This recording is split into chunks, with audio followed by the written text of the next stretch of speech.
Assalamualaikum warahmatullahi wabarakatuh. Kita dari kelompok 4 akan menjelaskan tentang perkembangan psikososial emosional masa kanak-kanak akhir yang beranggotakan Hera Sylvia, Desti Ayu Revitasari, dan Aulia Ramadan.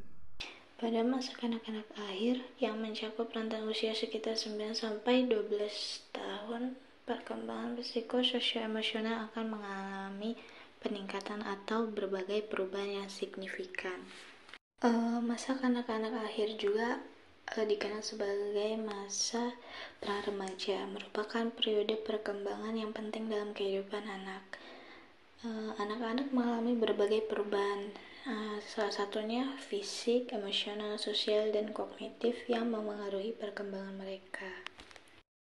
Di sini ada beberapa contoh perubahan perkembangan dalam masa kanak-kanak akhir, yaitu salah satunya perubahan fisik. Selama masa kanak-kanak akhir, biasanya anak-anak mengalami pertumbuhan fisik yang pesat, terutama dalam hal tinggi badan, berat badan, bentuk tubuh. Mereka juga mengalami perubahan hormon yang memicu perkembangan seksual sekunder, seperti pertumbuhan payudara pada remaja perempuan dan pertumbuhan janggut pada remaja laki-laki. Selanjutnya itu perkembangan kognitif. Anak-anak pada masa ini mulai mengalami perkembangan kognitif yang lebih kompleks. Mereka mampu memecahkan masalah yang rumit, berpikir secara abstrak, dan mengembangkan kemampuan untuk merencanakan atau mempertimbangkan konsekuensi. Selanjutnya yaitu perubahan emosional. Pada masa kanak-kanak akhir, seringkali kita merupakan periode emosional yang intens. Anak-anak mungkin mengalami fluktuasi suasana hati yang kuat. Mereka juga merasa tertekan oleh tekanan sosial dan akademis. Selanjutnya yaitu perkembangan sosial. Anak-anak mulai membentuk hubungan sosial yang lebih kompleks di luar keluarga mereka. Mereka mungkin mulai mencari kelompok teman sebaya yang sejalan dengan minat dan nilai-nilai mereka atau yang sefrekuensi. Selanjutnya itu perubahan perilaku.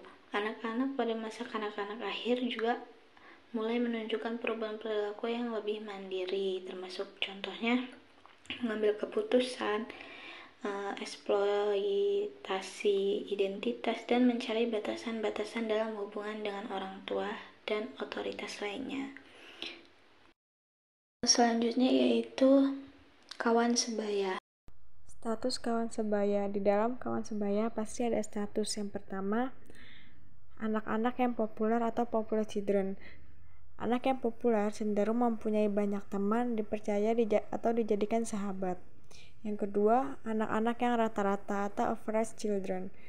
Average children itu anak yang dipilih secara positif atau negatif. Misalnya anak tersebut punya sisi positif, tapi negatifnya lebih dominan, atau sebaliknya positifnya yang lebih dominan. Yang ketiga, anak yang diabaikan.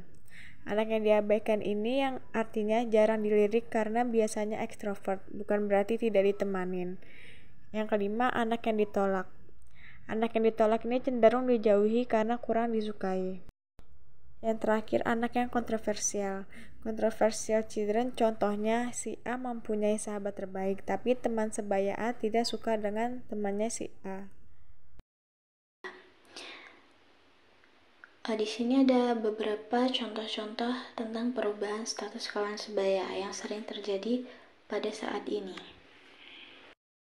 Yang pertama yaitu perubahan kelompok teman. Anak-anak pada masa kanak-kanak akhir mungkin mulai bergeser dari kelompok teman yang lebih kecil dan terbatas seperti teman-teman sekelas menjadi kelompok teman yang lebih luas dan beragam. Mereka juga mencari kelompok teman sebaya yang memiliki minat dan nilai-nilai yang lebih sejalan dengan perkembangan mereka. Contohnya yang seperti tadi, yaitu yang sefrekuensi dan satu pemikiran. Yaitu pencarian identitas. Selama masa kanak-kanak akhir, anak-anak juga mulai mencari identitas mereka sendiri melalui hubungan dengan kawan sebayanya. Mereka juga mencoba berbagai peran dan gaya hidup untuk mencari tahu di mana mereka merasa paling nyaman dan diterima. Selanjutnya yaitu konflik dan perselisihan.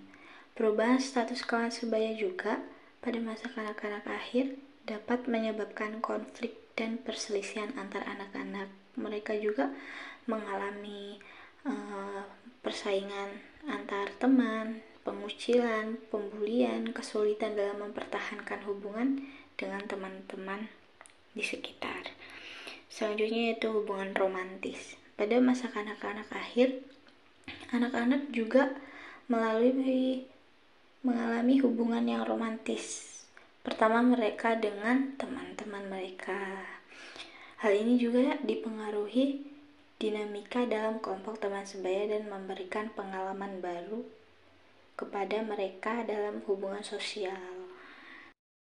Selanjutnya yaitu kognisi sosial atau pemikiran mengenai hal-hal sosial. Menurut Kenneth, dalam penelitiannya pada tahun 1983, mengemukakan konsep kognisi sosial yang berfokus pada bagaimana anak-anak memahami dan memproses informasi sosial.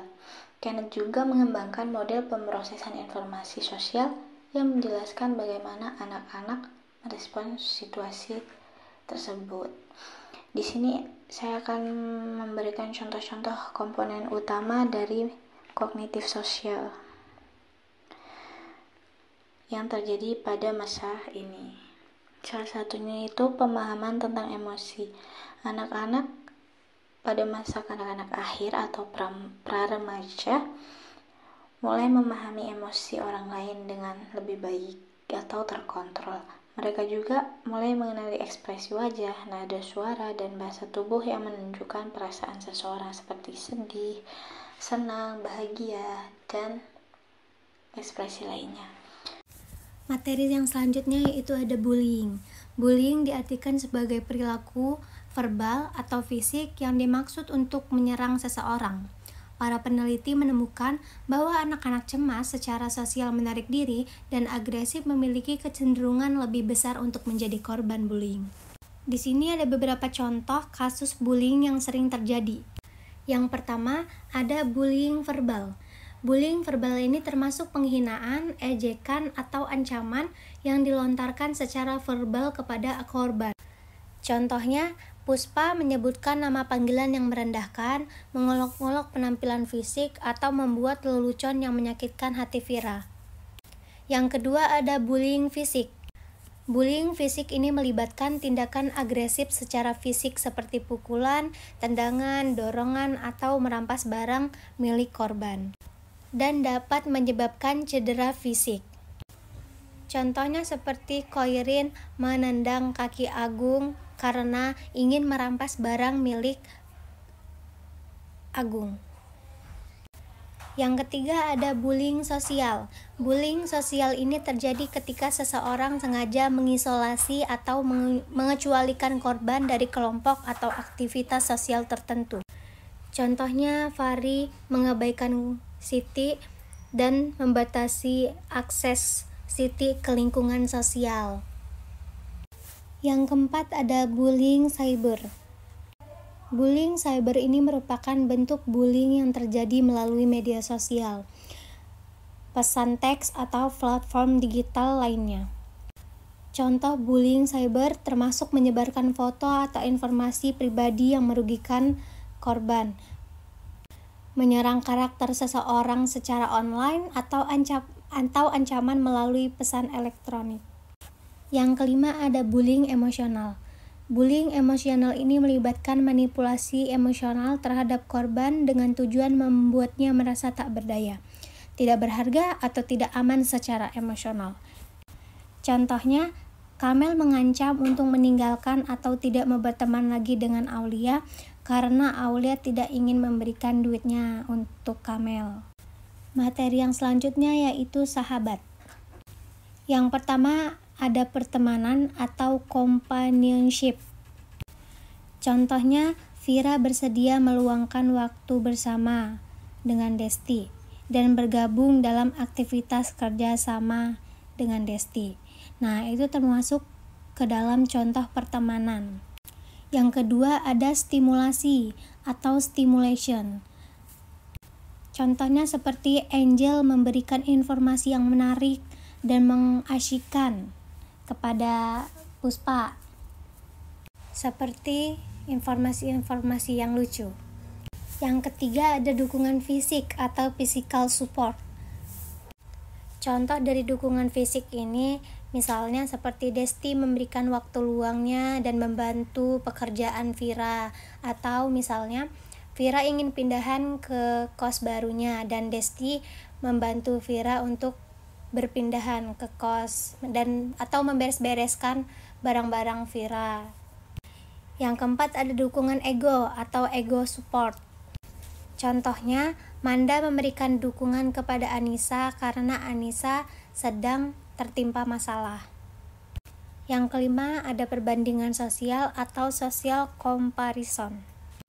Contohnya seperti saya menanyakan kepada Amanda apakah dia baik-baik saja dan ingin memastikan bahwa Amanda merasa nyaman di antara teman-temannya yang lain. Yang keenam ada afeksi dan keakraban atau affection and intimacy. Afeksi dan keakraban itu sendiri memiliki arti seperti persahabatan, memungkinkan anak-anak menjalani relasi dengan orang lain secara hangat, dekat, dan percaya.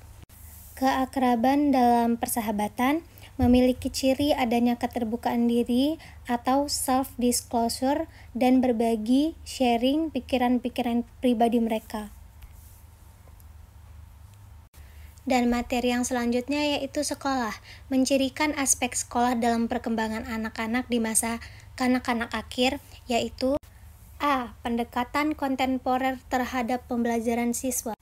Yang pertama ada pendekatan konstruktivis, atau disebut juga dengan constructive approach. Pendekatan konstruktivis adalah sebuah pendekatan yang berpusat pada siswa yang mementingkan keterlibatan siswa secara aktif dalam menyusun dan memahami pengetahuannya melalui bimbingan dari guru. Misalnya, guru memberikan proyek atau tugas kepada anak-anak untuk mengeksplor, bereksperimen, dan menciptakan sesuatu sendiri. Pendekatan konstruktivis lebih cenderung untuk mengetahui tentang kreativitas, pemecahan masalah, dan pembelajaran aktif. Contohnya seperti dosen ingin anak-anak membuat tugas seperti membuat model bangunan menggunakan bahan-bahan daur ulang. Yang kedua ada pendekatan instruksi langsung. Pendekatan instruksi langsung atau direct instruction approach adalah pendekatan yang bersifat terstruktur, berorientasi pada guru yang ditandai oleh adanya pengarahan atau kendali dari guru. Pendekatan instruksi langsung ini sendiri lebih cenderung untuk fokus pada pengetahuan dan struktur terarah. Misalnya, kalau tadi pendekatan konstruksi yaitu guru memberikan proyek atau tugas, sedangkan pendekatan instruksi sendiri yaitu seperti guru memberikan penjelasan secara langsung tentang konsep dan materi yang harus dipahami. Contohnya, Bu Mustamira memberikan panduan pelajaran tentang struktur dalam membuat makalah psikologi. Secara langsung dengan memberikan definisi, contoh-contohnya seperti apa, dan latihan langsung kepada anak tersebut. Selain itu juga memberikan panduan langkah demi langkah tentang menyusun kalimat yang benar. Akuntabilitas, yang artinya kewajiban setiap individu, kelompok, atau institusi untuk memenuhi tanggung jawab yang menjadi ranahnya.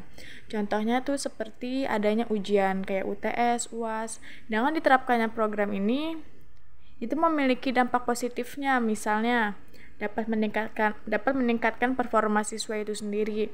Pastikan sebelum ujian, siswa itu belajar terlebih dahulu kan, mengulangi materi yang akan keluar. Terus yang kedua ada ekspektasi yang tinggi terhadap seluruh siswa. Yang ketiga, meningkatnya waktu pengajaran untuk subjek yang dites.